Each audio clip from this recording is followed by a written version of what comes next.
유양의 연려전 제2편 현명전 중 도답자의 아내 이야기를 비롯해 세 편의 이야기를 전해드리겠습니다. 먼저 도땅의 대부, 답자의 아내에 관한 이야기입니다. 답자가 도땅을 다스린 지 3년이 지났으나 명예는 얻지 못하고 집안의 재산만 3배나 늘었습니다. 아내가 거듭 간했지만 답자는 듣지 않았습니다. 5년 후 임기를 마치고 고향으로 돌아가는데 뒤따르는 수레가 100승이나 되었습니다.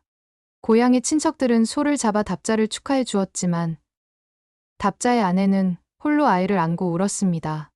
그 모습을 본 시어머니가 화를 내며 꾸짖었습니다. 어찌 상서롭지 못하게 그러느냐. 며느리인 답자의 아내가 대답했습니다. 남편은 능력이 부족한데도 관직이 높으니 이를 영해라 하며 공이 없으면서도 집안이 번창하였으니 이를 저강이라 합니다. 옛날 초나라 영윤인 자문이 나라를 다스릴 때 자문의 집은 가난해도 나라는 부유했습니다. 그렇기 때문에 군주가 존경하고 백성이 받들었으며 복이 그 자손에까지 이어지고 명예를 후세에 드리웠습니다. 그러나 지금 제 남편은 그렇지 못합니다. 불을 탐하는 일에 크게 힘을 쓰면서도 뒤에 닥쳐올 재앙을 돌아보지 않습니다. 제가 듣기로 남산의 검은 표범은 7일 동안 비가 내리자 사냥을 하지 않았다고 했습니다. 왜 그랬겠습니까?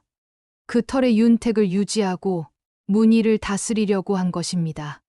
그러므로 몸을 간직해 해로움을 피한 것입니다.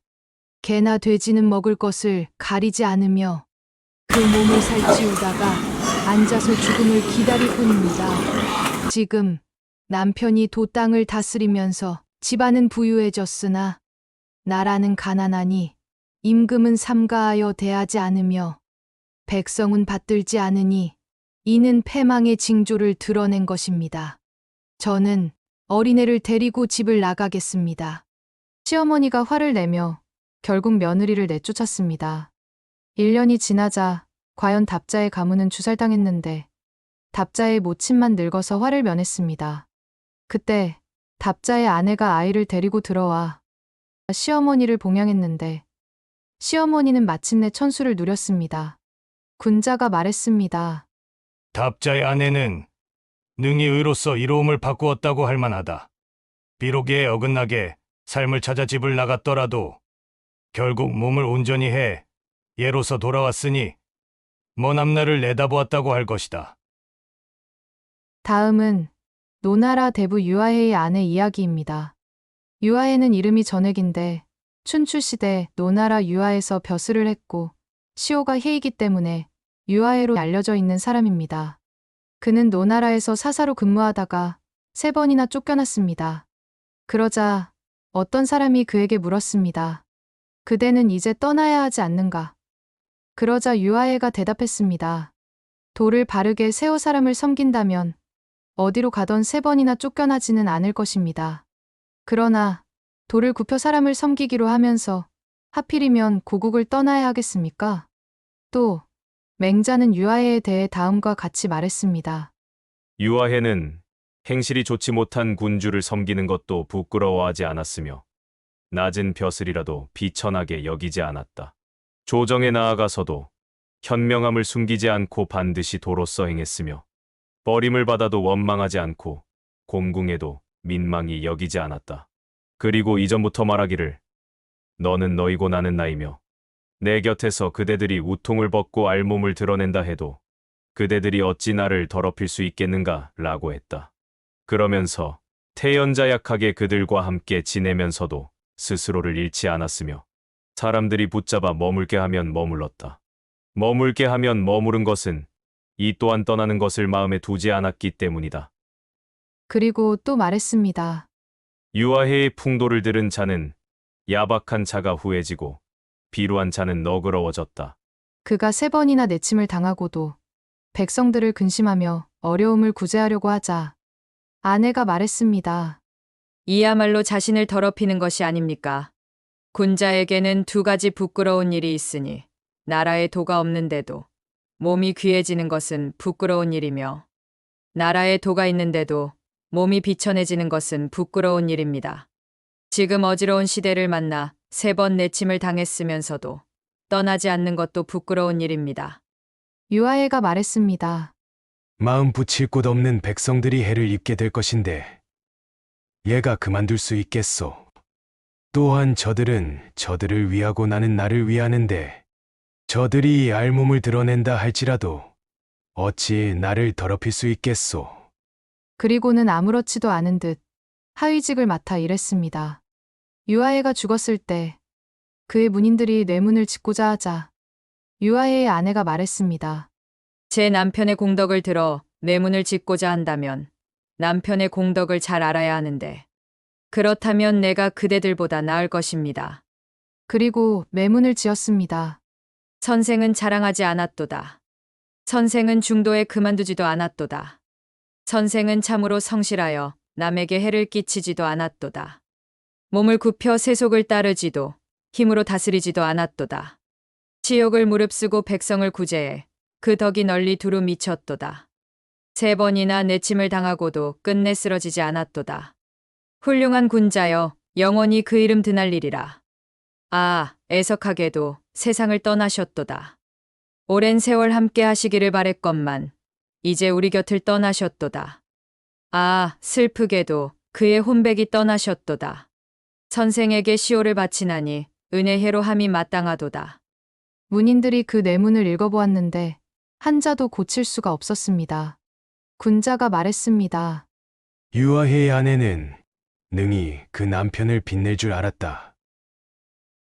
다음은 노나라 검루의 아내에 관한 이야기입니다. 검루는 제나라의 은사로 위왕의 스승이기도 했습니다. 선생이 세상을 떠났을 때 증자가 문인들과 조문을 갔습니다.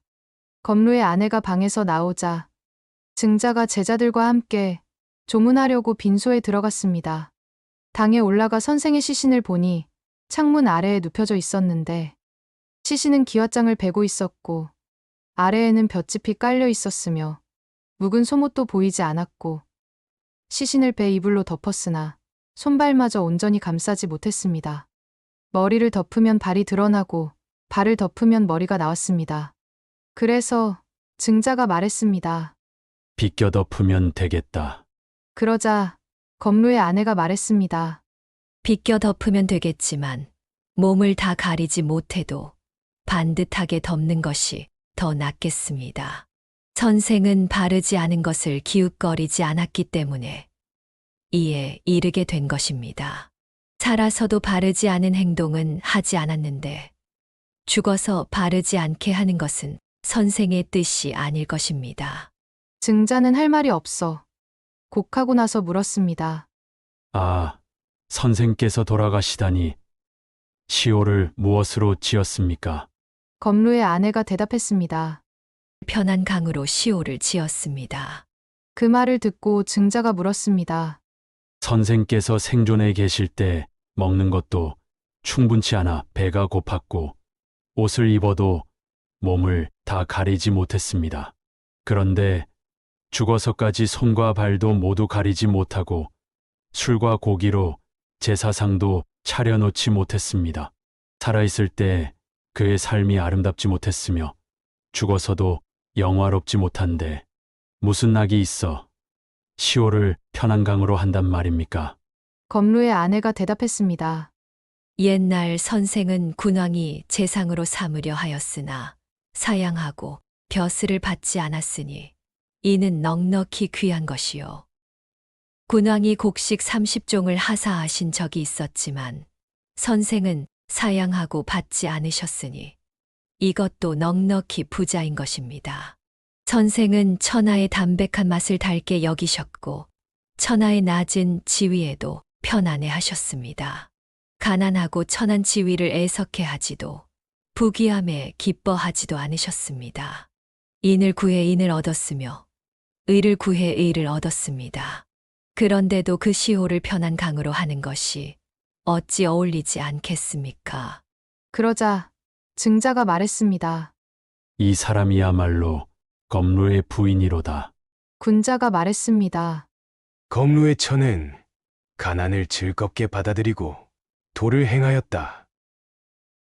시청해 주셔서 감사합니다.